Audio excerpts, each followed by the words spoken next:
I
like that doing it.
just letting you know. Okay, yeah, no problem.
Good afternoon and welcome to the Opportunity Homes San Antonio regular board meeting. Before we begin, a few reminders. This meeting will be recorded in its entirety for the record.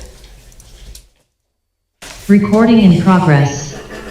Please use the microphone on the screen to mute and unmute your microphone. If using the phone, please use *6 to mute and unmute.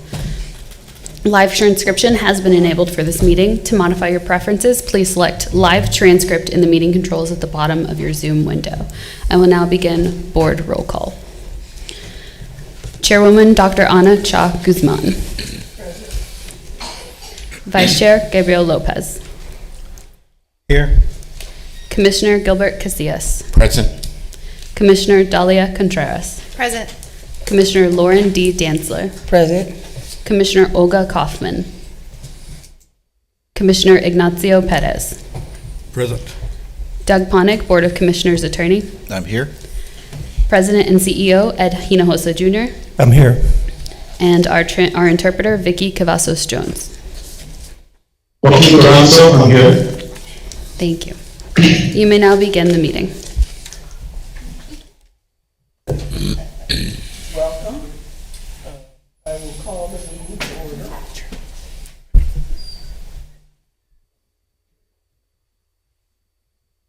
Welcome, and I will call the meeting to order.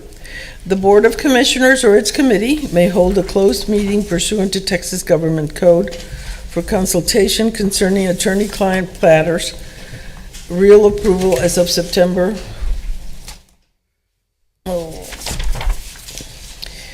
Estate, litigation, personnel, and security matters. The board or committee reserves the right to enter into closed meeting at any time during the course of the meeting.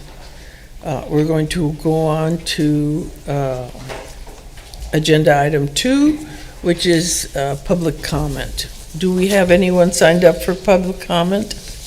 I have one individual registered for public comment, Maureen Galindo.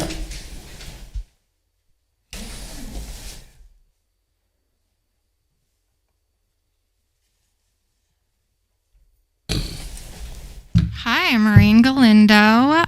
Live at Refugio Place in Lavaca. Hear about the application that's still about to go through, y'all, to dispose of the daycare center on Labor Street. I'm assuming you guys just know that I love navigating law and codes, and so not only have I found that that application will go against the Federal Code of Regulations, but also there's several state codes too, that say how parks and facilities such as child care centers are part of PHA missions, such as ways that commissioners and commissioner chairs should be removed for negligence of following state codes and Federal Code of Regulations. But effectively, I'm just going to talk about the Federal Code of Regulations because this application would go so against all of that. Primarily, and this is coming from myself as a community psychologist with my master's in community psychology, specialization in democratic participation. Section 970.29, the criteria for disapproval of the disposition, and one of those being the application was not developed in consultation with residents who will be affected by the proposed disposition as required. Nobody at the daycare center and nobody at Refugio Place or Hemisview was told about this disposition of the daycare center. The application can't go through, and if HUD does approve it, I think that says a lot about how much accountability there needs to be for HUD, and there will be. Section 970.17 is the criteria for approval of the disposition. If the PHA certifies that the retention of the property is not in the best interest of the residents, which it is. Child care is calculated into rent by PHAs because it is understood by the Housing Act that child care is part of housing. You cannot have low-income affordable housing if people can't afford child care. They are one and the same. This application, which I looked at and has to be signed by Ed Hinojosa and Cha Guzman, if you guys sign this application, it will go against the Federal Code of Regulations as well as the Texas state codes. We need childcare. This is a building built for childcare. That which we need more than ever right now. There is a crisis in childcare in Bexar County. So why not just keep that building?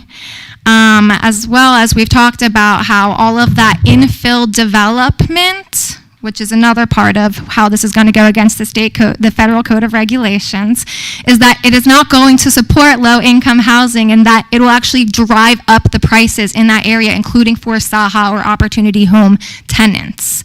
So do what y'all want, but there will be accountability for the push of that application to HUD.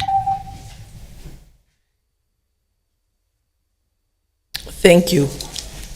Anyone else?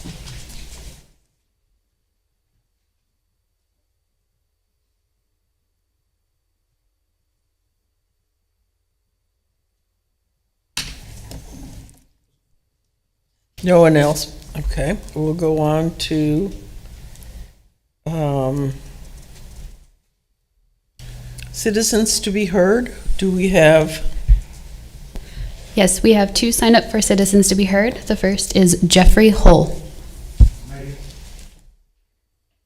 Yes, go ahead, Jeffrey. Come on forward. No problem. How you doing today? Good. Good. Last time I was here, I read from your documentations, didn't give you opinion. Within 5 days, I received a slap in the face, where Saha is in direct violation of their own codes and their own lease agreement again in regards to me. If you think I've been a thorn in regards to the residents, imagine what I'm going to be when it comes to me.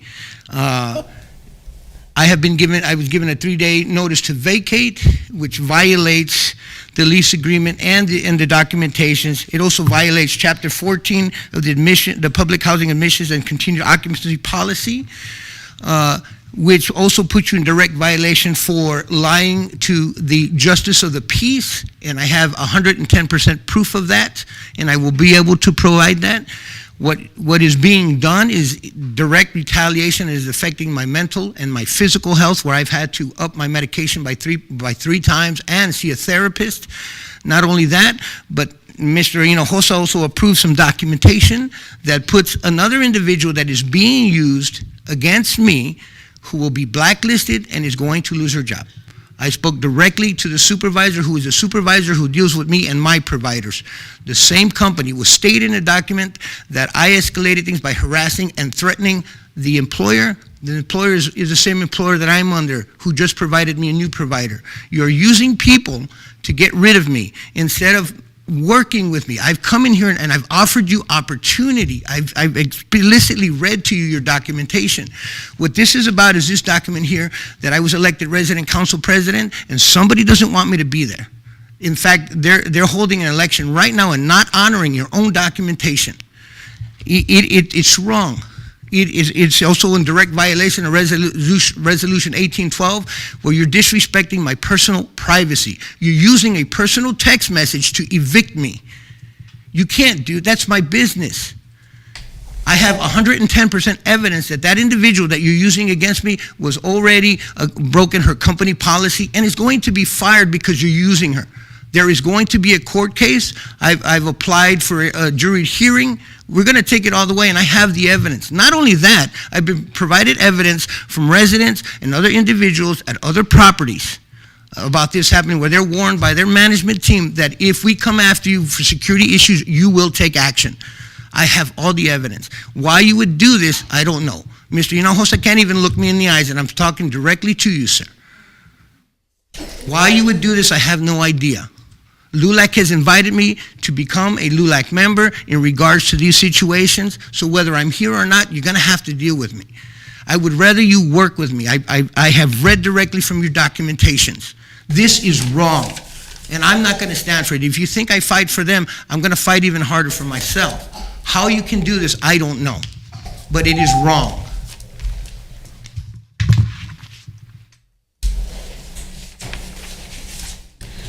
Our next speaker, Henry Rodriguez.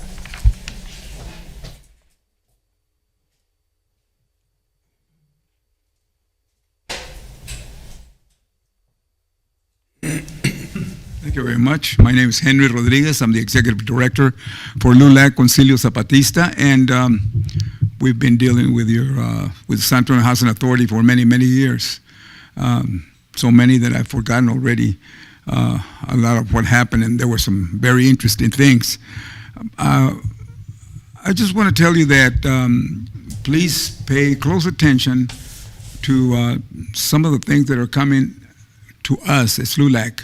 I got a couple of letters that were directed at the commissioners for the San Antonio Housing Authority, and they're from ex-employees that felt like they were not getting fair treatment, and they had some very supposedly, or what I was told is that those letters say that they had very good evaluations during their term here, but it got so bad that they just had to resign and seek employment elsewhere. So if the letters came to me as well, then I would ask you to pay very close attention, because I am, and I will make no judgment until I see all the facts and all the things that have been brought forth to me. Mr. Jeffrey Hall here, we've been working with him, and yes, my director for affordable housing was so impressed with the knowledge that he has as per the rules and regulations, the federal code, that he invited him, and I said, well, there's always a time so we can talk about those things, that he can be part of our organization. But again, I just want you to know that we are looking very closely at these letters that have come to our attention, and we'll take it from there. I do thank you for your time, and I do thank you for serving our communities. There's a lot of need, and I know there's more people on the waiting list than ever before. Mm-hmm. And that's pretty sad, but again, I do want to thank you. Thank you.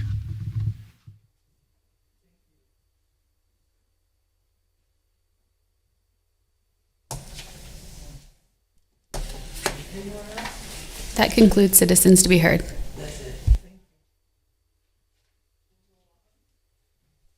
I need a motion to approve the minutes from September 7th. I move to approve the minutes. Second. All those in favor say aye. Aye. All those against, same sign. Motion passes. And then also approval of September 19th. I'll make the motion to approve the minutes from September 19th. Second. All those in favor say aye. Aye. All those against, same sign. Motion passes. Going to go on to the consent items, which are 5 through 9. Do I hear a motion? I make a motion that we approve consent items 5 through 9 by acclamation. I second. In favor, say aye. Aye. Aye. All those against, same sign. Consent items pass. Now we're going to go on to discussion items. Update and discussion regarding housing bond. Timothy Alcott will present, as well as Brandy Perez.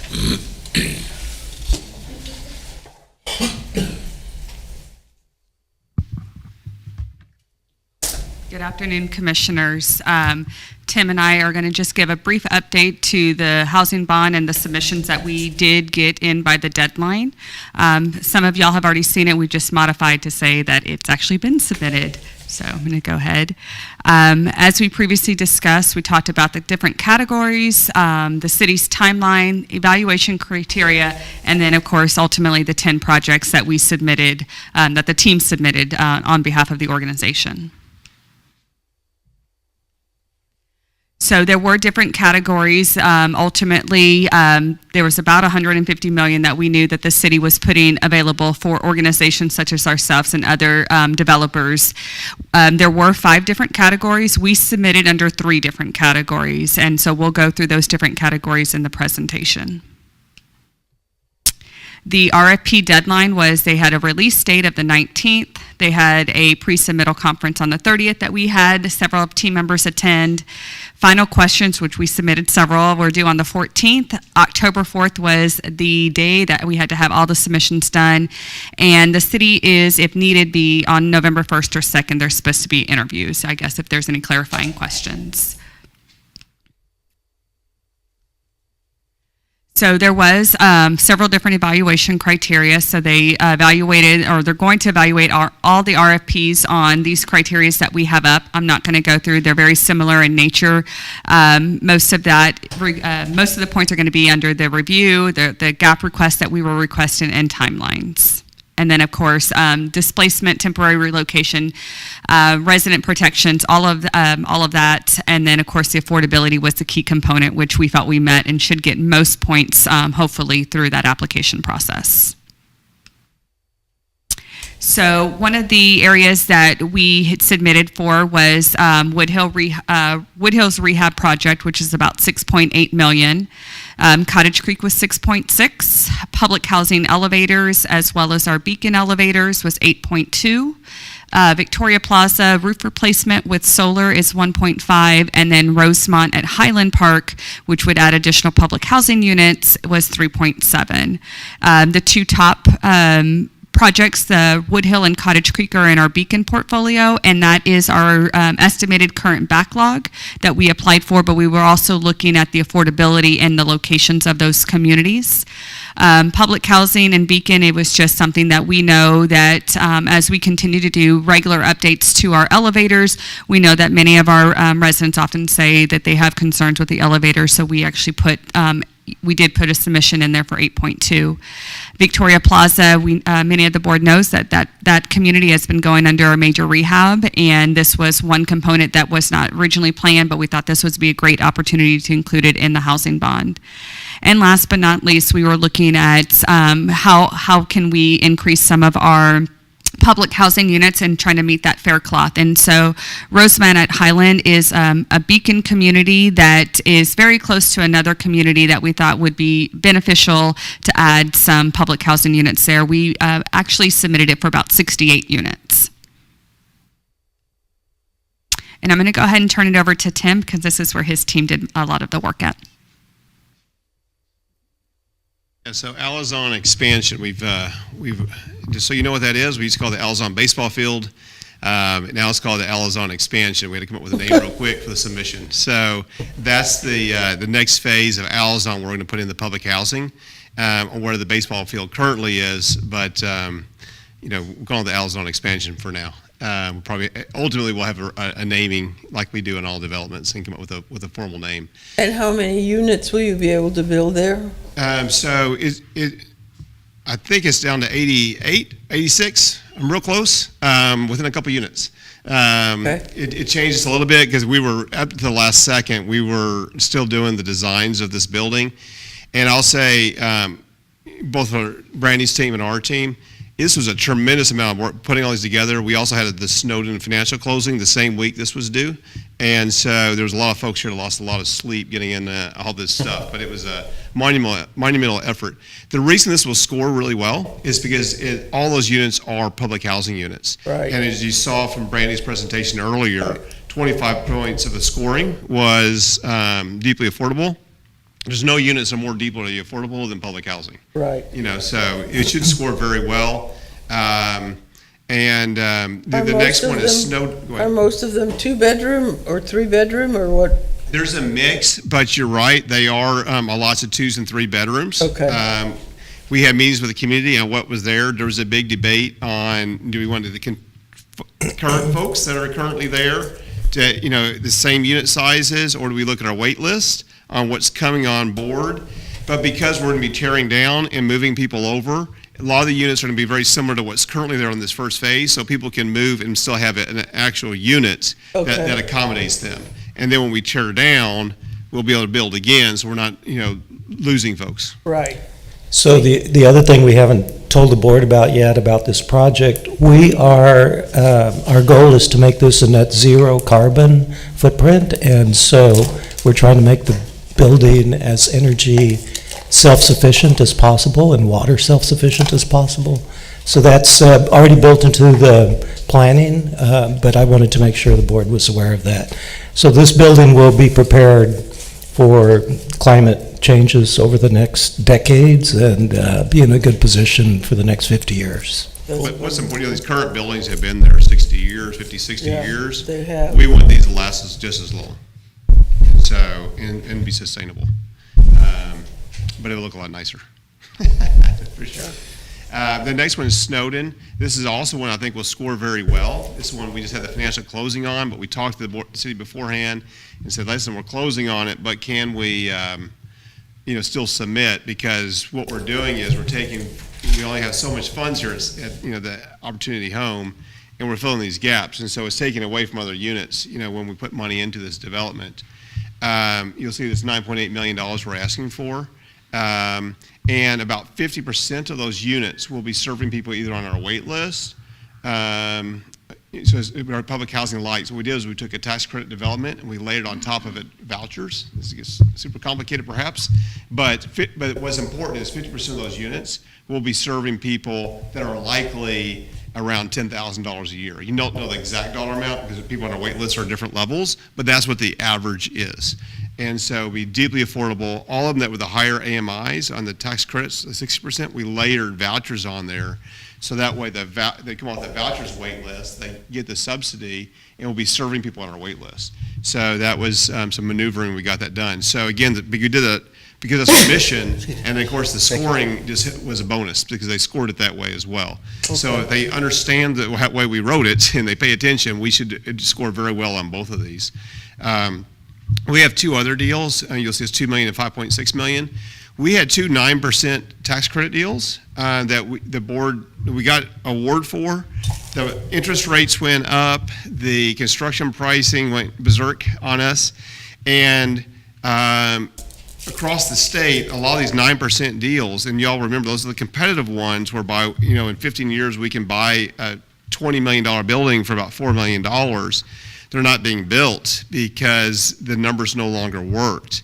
And so the TDHCA has allowed, Texas Department of Housing and Community Affairs, an extension on the place and service date, the date you have to have it built, for an additional year. That works perfect for us in this bond.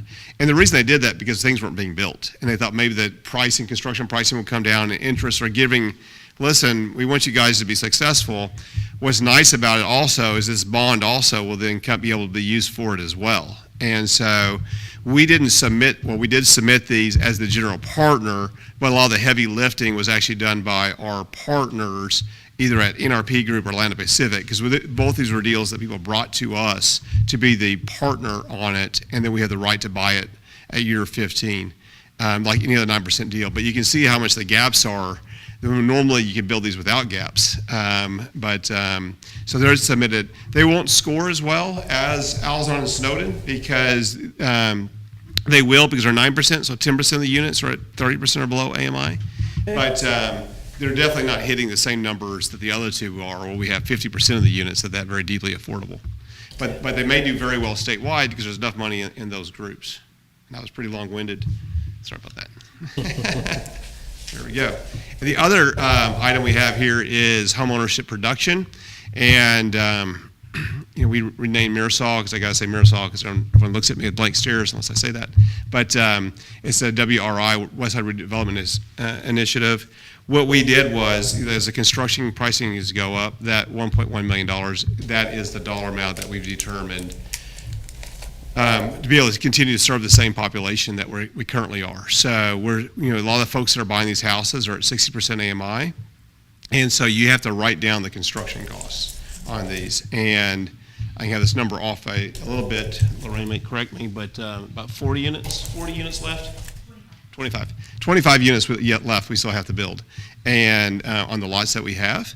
And this is the gap to make it affordable for the people that are applying.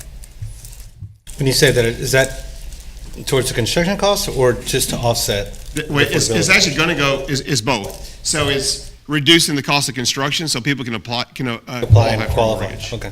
Yeah. And where are these units at? It's by St. Mary's University. I think it's 26th Street, more or less.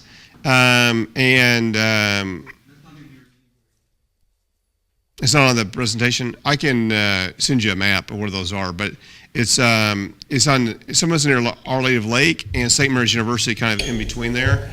And we've, I guess we've done these presentations so many times, we neglected to put in a map, but we can put in a map exactly where those are.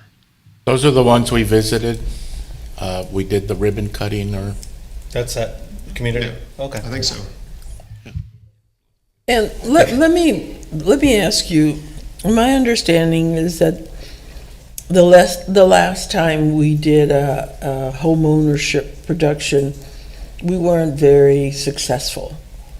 Yeah. And my understanding is that part of that lack of success was that we didn't allocate enough funds to support the individuals who were experiencing new responsibilities in the payment of the now ownership. And so what are we doing this time to be more successful? Right. And so there's a long history here, but I'm going to give you, I'll only take 3 minutes. I'm telling this whole story here. So the subdivision that was built here originally was called Mirasol Homes, and those were built around 1990 to 1991. And then 2000 to 2001, excuse me, wrong decade. 2000 and 2001 they were built. And the homes were built very inexpensively, and one of the big examples was these are very low-income folks, and the foundations need to be, the manual said they needed to be watered to keep them level, and these folks don't have the extra money to maintain foundations and watering. It's not like the foundation you have on your house where it just sort of works, you know. And so there's a lot of maintenance issues that were going on. Some of the folks that originally moved into the homes, just quite frankly, they were just put in there and they were leased out until they were sold. A lot of folks couldn't afford the houses either, so they're close to public housing rents. And so the houses fell into disrepair also because they weren't selling. There was a lot of vandalism and things stolen out of the houses as well. So there was lots of things going on.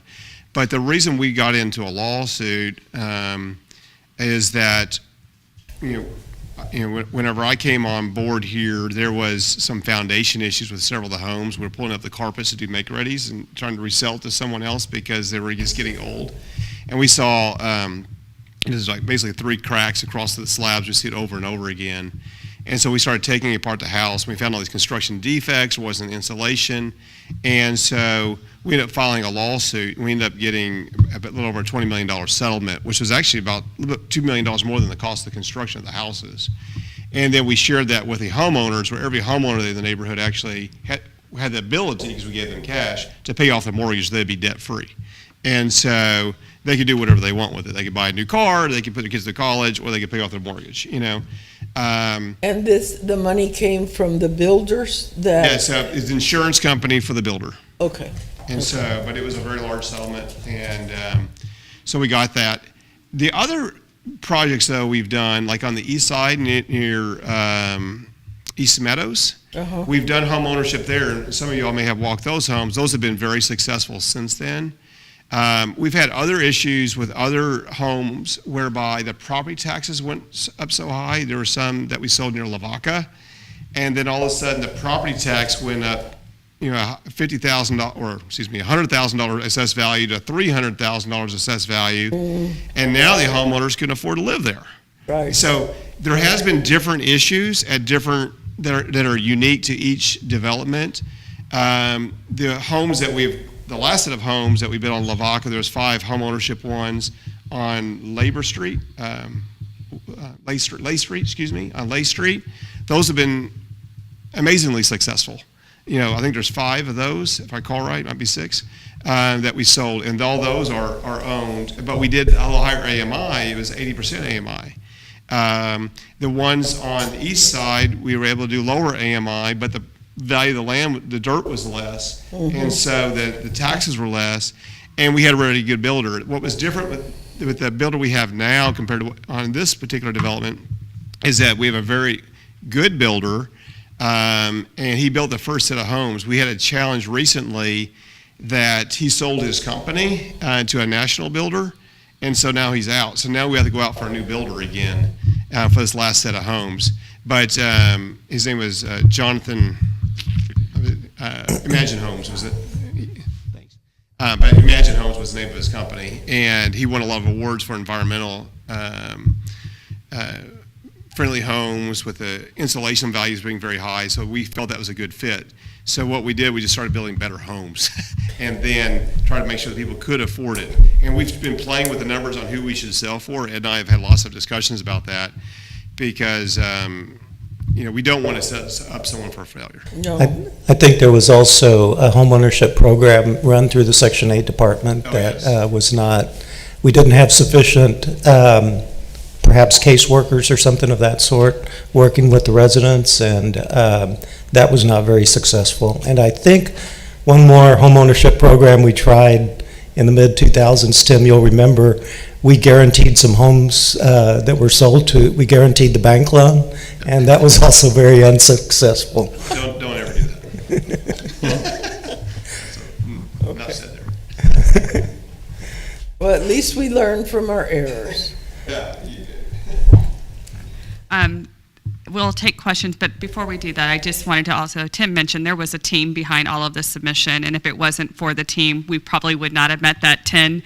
It was a lot of information the city asked us for, but thankfully, you know, there was a group of folks that were able to pull everything together, and I think we got the final submission in 30 seconds before it closed, but our grant writer actually stayed up late Monday night and was submitting at 12 o'clock, 1 o'clock in the morning to make sure that we met our deadline. So I appreciate everybody that was involved in this project. I also want to thank the team. You know, the city had a very short timeline on this, and we advocated for more time.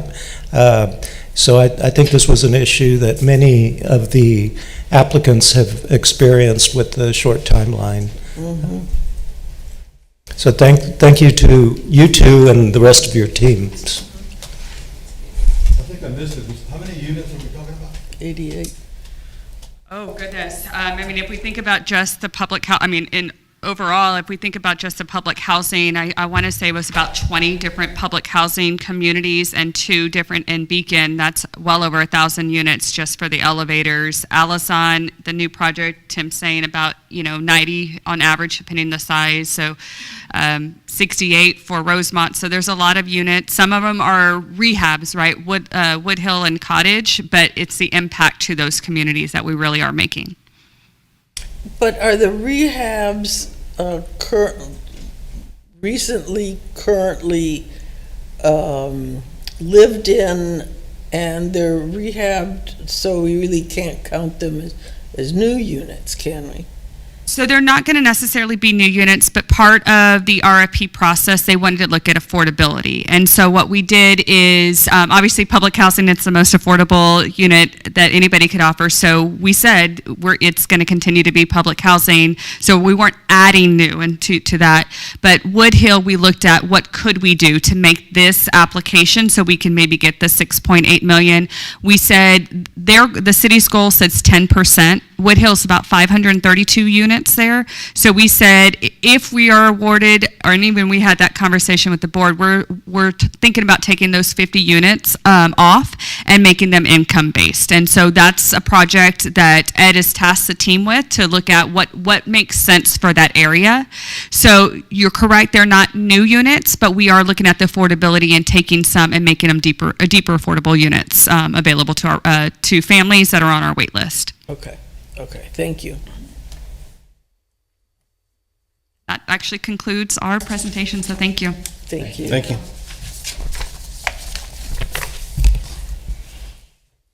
Um, 11, discussion regarding resident concerns, Ed?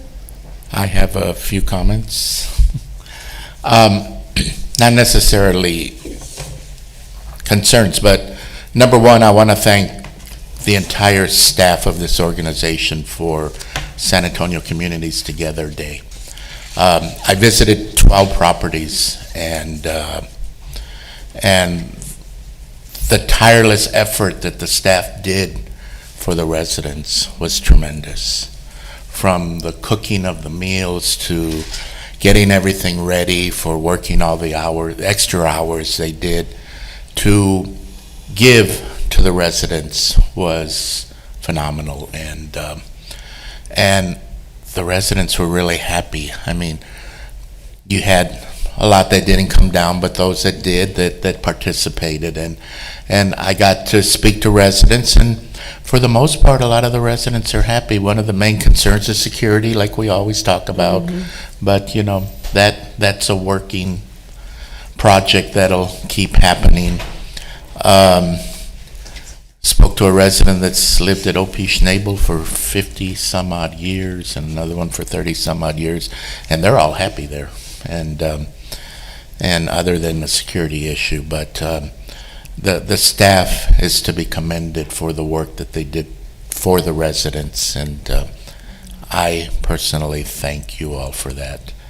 I also want to thank you for the upgrades that you are doing to a lot of the properties, and you know, I can speak for where I live. You know, the restrooms are now accessible in the community room, and the parking lot looks beautiful, and our new manager is excellent, and so thank you for that. And there's a few other concerns I saw when I visited some of the properties, but I will speak about those offline. So, thank you. Thank you. It would be good if we would remember, I always forget, but if you would remember, to take pictures before and then after. Because when we redo something, it makes such a difference. And we always forget to take the before and after, and when we do, it really creates pride in all of us of how much we have been able to improve something that we've had for a time. So, yes, we'll try to remember to do that, and thank you, Dr. Guzman. I hope you do better than I do. All right. Any other resident concerns? No? Okay. We'll go on to the president's report. Okay, there's just a few things that I'd like to let the board know about. We have set up an internal work group that is working on justice, equity, diversity, and inclusion, and they are calling themselves the Jedi work group. So this is great. They're working on how to model our new values in the organization, and also advocating and championing for updating our policies and procedures throughout the organization. So I know they have a list of work that they're already charged with, and they'll be meeting on a regular basis, and it's a fairly large group. I think there's about 50 people in the group. Well, Staff participated in a Jersey Day to celebrate their favorite teams, so I'll just mention that. And some other big news, we received 21 National Awards of Merit at the NARO conference in San Diego a couple of weeks ago. And so we're excited about that, and 7 of the awards have been nominated to move forward to the awards of excellence. So we'll have to see how that goes. We had a open house at Alazan, Legacy at Alazan, and this is a 88 apartment complex, 88 units, and about half of these units, almost half, are public housing, so it's deeply affordable, and it's right next to the Alazan community on Colorado Street. And then many of our commissioners attended the FATA conference, and they had discussions among themselves and with other FATA members about the ongoing legislative issues. They talked about housing priorities with other housing leaders, and also met with members of Congress to help inform them about some of the housing issues that we're facing.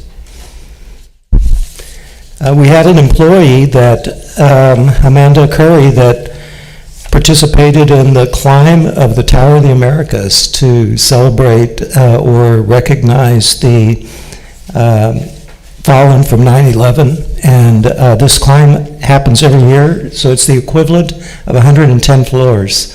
So congratulations to Amanda for participating in that. And then finally, we had the Coach Company donate school supplies to our residents, and we picked those up. The digital inclusion manager, Jessica Storm, participated in that event, and so we were excited to get that from Coach. That concludes today's President's Report. thank you, Ed. And now we will go into closed session.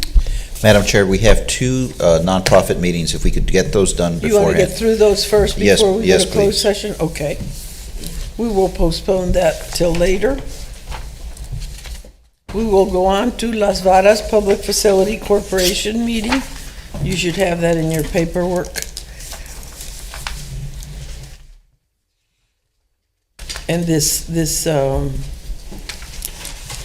conference will be recorded in its entirety.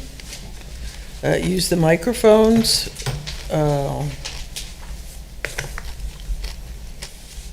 And you can go on with there. Okay, so we shall begin the meeting. If you want, do you need to do the officer roll call, or? We haven't had a stop it in our meeting, so I think you can just make a record, note Okay. in the record that everybody's still here. Go on? Yes, ma'am. Okay. So we may hold a closed meeting pursuant to Texas Government 551, and the board or committee reserves the right to enter into the closed meeting at any time. Is there any public comment to be had at Las Varas meeting? No, there are no individuals signed up. There isn't, okay. So I need a motion to approve the September 7th Las Varas Public Corporation meeting. Motion to approve September 7 minutes. Is there a second? I'll second. All those in favor say aye. Aye. All those against, same sign. Motion passes. There's one consent item. Do I hear a motion? I'll make the motion to approve consent item number 4 for Las Varas. Is there a second? I second. Thank you. All those in favor say aye. Aye. All Aye. those against, same sign. Motion passes. And it's time to adjourn this next meeting, and we will go on to the San Antonio Housing Facility Corporation meeting. Is there a public comment? No, there are no individuals signed up to speak. No public comment. Okay. I need a motion to approve the September 7th minutes. Second? Second? All those in favor say aye. Aye. All those against, same sign. Motion passes. There's one consent item on the Ravello Apartments. Do I hear a motion? Make a motion to approve consent item number 4. Is there a second? Second. All those in favor say aye. Aye. All those against, same sign. Motion passes. And we will adjourn this meeting also. Onwards to Mr. Douglas. Yes, ma'am. The board will now be convening in closed session under sections 551.074 and 551.071 to consult with its attorney regarding the employment contract compensation for President and CEO. And the board will also be meeting under 551.071 to consult with its attorney regarding the President and CEO evaluation form. The time is now 1:45.